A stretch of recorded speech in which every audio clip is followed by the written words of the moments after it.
တီဝဲဟုံးစင်တာမှာစိုက်တာကို2800နဲ့ရနေပြီဆိုတော့သိမိကြပြီလားကဲ2800နဲ့ဘာရမလဲဆိုတာကိုအတူတူကြည့်လိုက်တာဒီဘက်မှာဆိုလို့ရှိရင်ပေါ့နော်ဒါ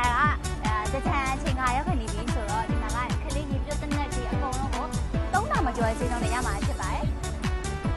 ဒီမှာဆိုလို့ရှိရင်ဒါအိမ်ရှင်မတွေကြိုက်ပေါ့နော်ဒါသလုံးလေးရှိမယ်ဒီမှာချင်းလေးတွေ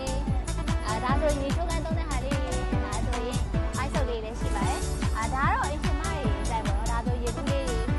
အစုံမဲ့ဒါဆိုကလစ်လေးလည်းရမယ်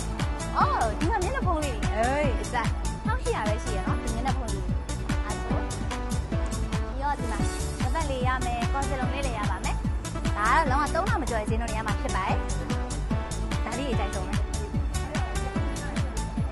အိမ်ရှင်မတို့အကြိုက်ပစ္စည်းအမျိုးအစားအစုံတွေကိုကြိုက်တာယူ2800ကျပ်တဲ့စီဝမ်ဟုံးစင်တာမှာရှိနေပြီဖြစ်လို့အများဆုံး